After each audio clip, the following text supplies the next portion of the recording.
Good morning. It's Monday, August 2nd, a new month in the year of 2021, and I'm coming to you right from Collierville, Tennessee, from Shear-Renewal Company. I am a commissioned hairdresser for Shear-Renewal Company, and I thought, let's talk about what it is I really do behind the scenes. A lot of times when I'm out and about and meeting people for the first time, and they ask what I do for a living, and I'm a cosmetologist, licensed since 1995 in the state of California, Tennessee, and Mississippi. So what I actually do in the mornings or anytime it's the start of shift, I check my books. I check my books digitally. You can find me on Square at www.shear-renewal.org. That's www.shear-renewal.org. So, and book online if you'd like, and all the descriptions of services and prices and expected times are there on our cool website. And so expected time is so key because we are priced according to the time it will take for your transition. So when I check my appointments in the mornings or start of shift, I begin by pulling record cards. If there's not an existing record card, and then it's a clean record card. I begin by preparing my station for the day with drapes and smocks. So I'm always moving and flowing for each client. When I begin this catalyst of designing the station where we'll conduct our customized consultation, I am beginning the creation of the experience that the guests will have. At my station, there will be, after a full consultation, a smock for you to put on so that your own clothes are protected. You'll come back after hanging up your top, and I will drape you with a towel and a protective chemical cape. That cape's going to keep from water or chemical getting on the skin. So it's always about safety, protection, and sanitation in the environment of a professional salon. The other thing is really key, besides having styling products at the station, I keep, it's really a psychological thing, the timer. And I set the time is not only about following manufacturer's directions, but it's also putting my guests at ease. And I'm doing more and more of that because I'm building currently a clientele. What does that mean? It means I'm having a lot of first dates.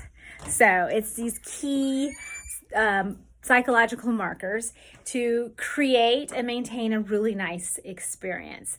So the next thing is I'm inside of what's known as our dispensary. It is really the color lab. And I'm going to turn my phone around so that you can see my personal assistant. My personal assistant is going to be set up with a standard for whatever service I am providing. All right. So this tray is on wheels so it can move around with me, and I'm left-handed. It'll stay to my left as I'm moving around systematically, executing a service that we've both agreed upon. So here we go. So I'm going to expand this out so you can see most everything. We're going to have from gloves to a client record card. And in my mind, I'm already, because I'm a colorist, looking, analyzing, thinking, and expecting to answer these questions. What is the existing level? Where does the client want to go, light or dark? After we looked at swatches, because we want to see it, feel it, agree upon the color, what is our target color? And the boss for every color experience or service is going to be how much gray is in that hair canvas.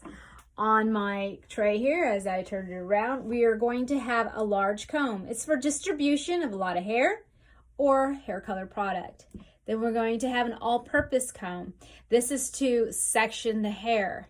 Sectioning the hair is key in designing the map, the color map, and the technique. When I create that design and that technique, I am required clips. These are some of my favorite things. Brush choices by a professional colorist is always going to be about width and texture of the bristles. So we're picking specific tools based on texture of the bristles, how it holds the paint, and the width, you know, what we're going to cover or hand brush, hand paint. Sometimes we need a weave comb for foil work, sometimes not. I prefer a shorter tail because of smaller hands that I have, and finer teeth because a softer weave is what's on trend. Now, if you want to grow in anything, and I do in my craft, it's essential that you measure. So in my color world, I am measuring either using a scale or I'm measuring visually, and it's done by weight, but I can see it visually. So I just wanted to show you some of the tools of my trade right here. And again, a scale, a visual by weight, very scientific looking. And here is one of my client boxes, and just an example of notes. And this has about 4 services, and asking those same questions I had described to myself as the professional, and then the formulations. I do and keep about 2 or 3 of these appointments, because typically by the 4th appointment, that 4th appointment is for hair color 5 or 6 weeks. So within 6, 7, 8 months, people might be on a different color journey because the season has changed, or they have changed, or the hair canvas has changed. So we're always analyzing and asking essential questions to the guest. And I just want to leave you with this really cool thing that I learned from a CIA agent that her name is Evie. You can find her on YouTube. And as a CIA agent and interrogator, one of the things I learned for my consultation is TED. Tell me, explain to me, describe to me. So in them telling me about their hair, appreciating their experience with their hair hat and texture, some happy ways that they like wearing their hair because it's a perfect way of self-expression, or it's a complete way that they can live in that lifestyle with that hair hat. And then explain to me where they want to go at this appointment, and describe to me how they need their hair to look at final finish. Anyways, I hope you enjoyed a little bit of a snapshot today of what it is Diana does behind the chair for a hair color client. Have a beautiful first Monday of August. Know that I love you and I'm thinking of you. Find me. Bye.